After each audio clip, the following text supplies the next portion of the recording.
नमस्कार दोस्तों, मैं हूँ Priyanka and welcome to global gossips.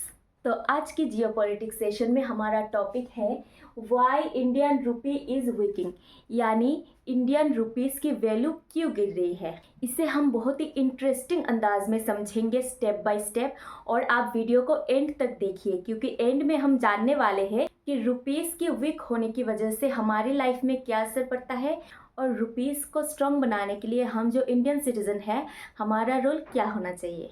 Students, यहाँ पर आप देख सकते हैं 2000 साल से लेकर 2025 तक कैसे लगातार रुपीस की वैल्यू गिरती जा रही है और आज 2025 में $1 की वैल्यू है 90 रुपये।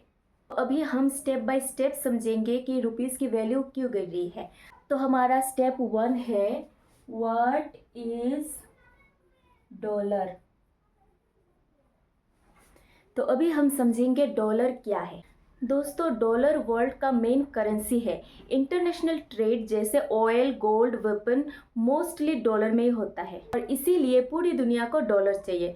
मतलब जिस चीज़ की डिमांड ज़्यादा उसकी वैल्यू भी ज़्यादा। अब हमारा स्टेप नंबर 2 है when the dollar is strong. मतलब जब डॉलर स्ट्रॉन्ग होता है तब लोग डॉलर को सेफ करेंसी मानते हैं।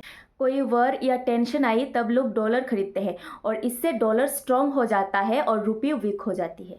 और अब हमारा step number 3, India import too much. India दुनिया का बहुत सारा ऑयल, गोल्ड, इलेक्ट्रॉनिक इंपोर्ट करता है। मतलब इंडिया की शॉपिंग लिस्ट बहुत बड़ी है और शॉपिंग किस में होती है? डॉलर में। तो जितना ज़्यादा डॉलर चाहिए उतना ही रुपये वीक होता है। मतलब अगर आप ज़्यादा उधार लेते हो तो पॉकेट वीक हो जाता है ना, बिल्कुल ऐसे ही रुपये के साथ भी हो रहा है। अब स्टेप 4 है ऑयल प्राइस इफेक्ट। इंडिया 80% से ज़्यादा ऑयल इंपोर्ट करता है और वॉर के टाइम ऑयल महंगा होता है। मतलब महंगा ऑयल, ज़्यादा डॉलर की डिमांड, रुपये वीक। अभी देखिए सबसे मज़ेदार चीज़, अमेरिका का इंटरेस्ट रेट। यूएस बैंक जब अपनी इंटरेस्ट रेट बढ़ाता है, फॉरेन इन्वेस्टर्स अपने पैसा निकालकर इंडिया से यूएस चला जाता है।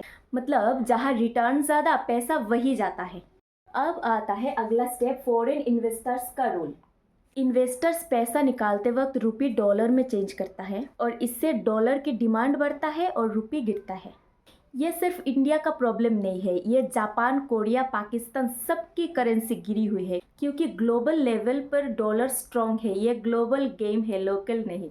देखिए अब हम समझेंगे इसमें सरकार का क्या रोल है और या फिर हम सरकार को क्यों ब्लेम करते हैं। ये सरकार डिसीजन मेकर होता है। Economy, tax, oil policy, foreign trade, ये सब गवर्नमेंट के कंट्रोल में होता है। मतलब अगर आपके क्लास में रिजल्ट खराब हो तो स्टूडेंट टीचर से सवाल करता है, वैसे ही अगर देश में कोई प्रॉब्लम हो तो लोग सरकार से सवाल करते हैं। रुपीस को आरबीआई प्लस गवर्नमेंट मैनेज करता है। आरबीआई इंटरेस्ट रेट कंट्रोल करता है और government trade, import, export policy बनाता है। इसीलिए जब रुपीस गिरता है तो लोग सोचते हैं कि कुछ तो गलत मैनेजमेंट है। महंगाई का डायरेक्ट इफेक्ट पब्लिक पर पड़ता है। पेट्रोल, गैस, फूड महंगा होता है, पब्लिक का गुस्सा नेचुरली सरकार पर निकलता है। ये ग्लोबल प्रॉब्लम है लेकिन इफेक्ट लोकल होता है।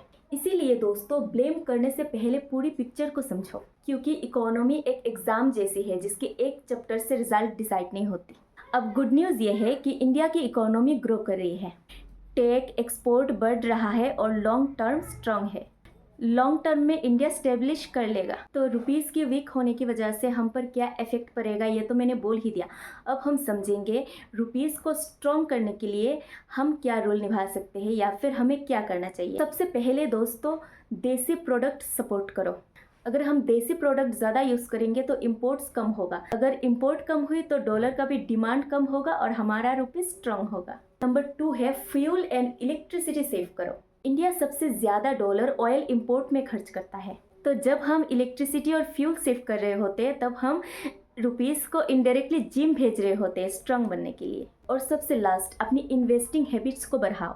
तो दोस्तों, रुपीस को स्ट्रांग करने का रिमोट तो हमारे हाथ में नहीं है, पर हम थोड़ा कंट्रीब्यूशन ज़रूर कर सकते हैं। तो अगर आपको ये वीडियो पसंद आया हो तो इसे एक लाइक करें और अगर इसने आपकी लाइफ में थोड़ा सा भी वैल्यू ऐड किया हो तो इसे अपने दोस्तों के साथ शेयर करना मत भूलना।